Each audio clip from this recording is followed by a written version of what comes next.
I want to show you a little trick that I use all the time, and it has to deal with color and the color picker in the Macintosh.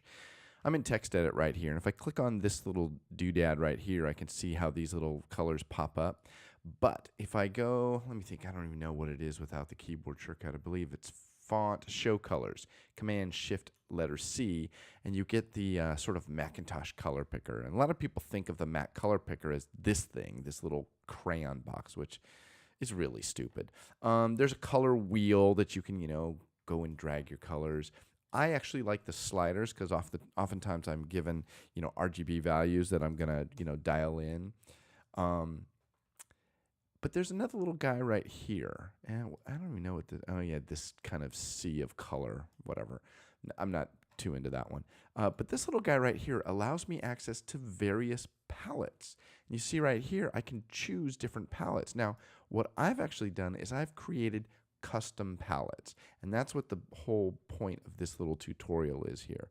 Now, here's, like, for example, here is a palette from one of my jobs. Okay, I just finished this job, and the company has, neutral colors and primary and secondary colors, and I actually label them that way, so I remember, like, the secondary colors, they don't want to use those quite as much. So at any rate, it allows me to have access to them. Now, you're thinking, so what, Chris? You're in TextEdit. Well, let me show you something cool here. I'm going to go over to Photoshop, and if I open up the little color picker here in Photoshop, I get the Adobe color picker.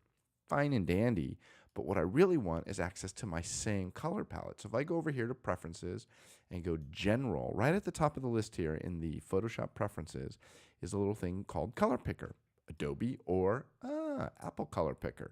Now, if I click that guy and also go back into the color deal, you notice right here, now I have my color picker that the system color picker, and if I go into my palette selection, I can actually go to any of the palettes that I use for my clients. Now that's Photoshop. Next one I want to show you is the After Effects. Same drill. By default, you get the Adobe color picker, not interested. But if I go into my preferences, general, it's different than Photoshop, and actually for a while I was like, I wish I had that in After Effects, but actually if you come way down here, use System Color Picker, and if you enable that guy and now launch a color picker, now I have the same color picker that I had in Photoshop. I have my pre-built palettes that I use for my clients. And then the last Adobe app is Illustrator. Problem is, you can't do this in Illustrator. And I don't know why. Maybe it's because, like real artists use Illustrator and they wouldn't, whatever. At any rate, there's no way to use anything but the Illustrator color picker. And I also find it very odd that all three of those main Adobe apps, Illustrator, Photoshop, and After Effects, they're all slightly different. I don't understand why that's not more uniform. At any rate, we're not going to be dealing with that. Let's go back to Photoshop for now.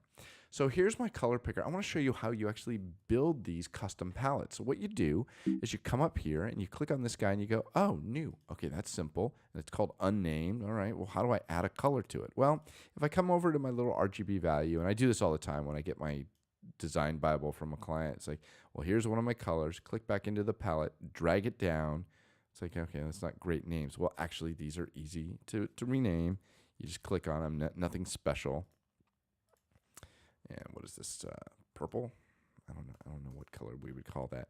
And then that palette, it's actually called unnamed. So let's rename it, and I'll call it trash this file. So you might be thinking, well, where is that? I'd like to be able to email that little document to somebody. So we're looking for the file called trash this file.